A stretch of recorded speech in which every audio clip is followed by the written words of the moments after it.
When a female orca dies, the pod doesn't just lose a leader. It loses something more specific. In the year after their mother's death, adult male orcas are anywhere from 3 to 14 times more likely to die themselves depending on their age than males whose mothers are still alive. Not calves. Adult males, some of them decades old.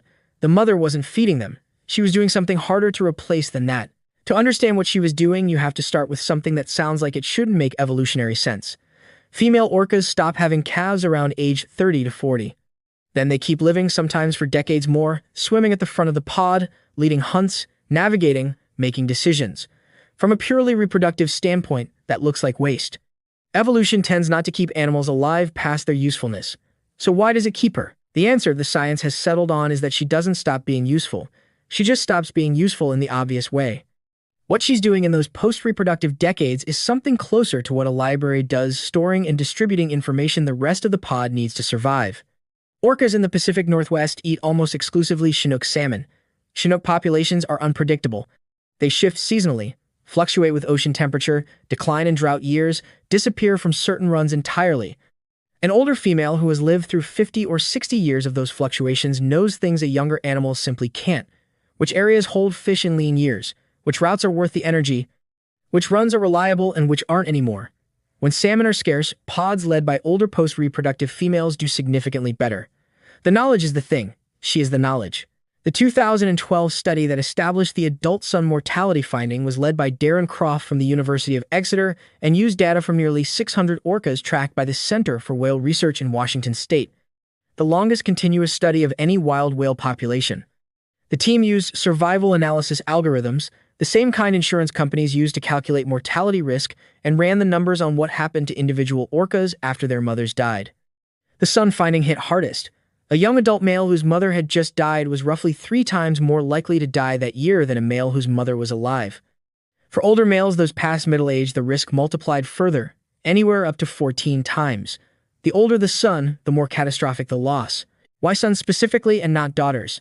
It comes down to how orcas are structured socially. Both sons and daughters stay with their mothers for life. Orcas don't disperse the way most mammals do.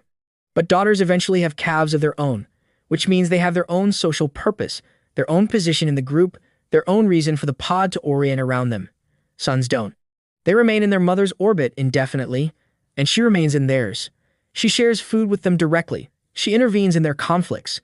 She provides something the data describes as social support, a presence that stabilizes their position within the group in ways that are difficult to quantify but measurable in mortality statistics once she's gone. The last person from the Center for Whale Research to see Granny officially J2 was Ken Balcomb on the 12th of October 2016. He watched her swimming north through Harrow Strait, far ahead of the rest of J-Pod the way she usually was.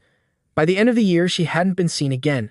On the 2nd of January 2017, the Center for Whale Research declared her deceased. Granny had been at the front of J-Pod for as long as anyone had been watching, since systematic identification of the southern residents began in the mid-1970s. How old she actually was is a question that doesn't have a clean answer. Early estimates place her birth around 1911, making her roughly 105 at the time of her death. Those estimates were later found to be based on a mistaken assumption about her family relationships. More recent analysis puts her somewhere between 65 and over 80 years old, still the oldest in the recorded population, still extraordinary, but the exact number genuinely unknown. What is known is that she had no living offspring during the entire study period, no calves of her own, and yet she was leading the pod every time anyone saw her.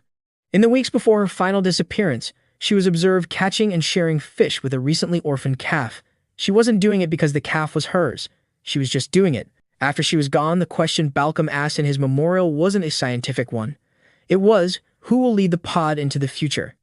J16, the next oldest female in J-Pod, was 44 years old when Granny disappeared, still potentially decades away from the accumulated knowledge Granny had carried. There is no ceremony of transfer. No passing of information from one animal to the next.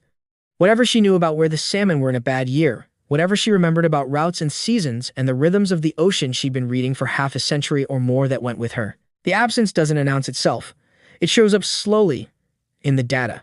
In 2018, 2 years after Granny disappeared, an orca named Tahlequah gave birth to a calf that died within 30 minutes. What followed became one of the most documented cases of cetacean grief ever recorded. Tahlequah carried the calf's body for 17 days, pushing it to the surface, diving repeatedly to retrieve it when it sank. The team tracked her across more than 1,000 miles of ocean. The behavior eventually stopped.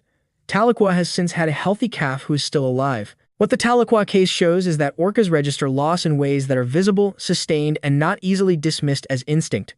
What the 2012 mortality data shows is that losing a matriarch isn't just felt, it's measurable in who survives and who doesn't, years after the fact. Together, they describe something that neither fully captures alone: a species in which relationships run long enough and knowledge is specialized enough that the death of one animal can reshape the survival odds of everyone who knew her. Orcas don't choose their mothers. They don't choose to stay. The oldest female at the center of that structure becomes, over time, the thing the whole system runs on. When she's gone, the pod keeps moving. They find food, mostly. But the data says something is missing, something specific, something that took decades to build, and that the absence of it shows up in who survives and who doesn't, long after anyone stops looking for her. If this is the kind of thing you want more of, Something Stirs covers exactly this every week. Subscribing just means you'll actually see the next one.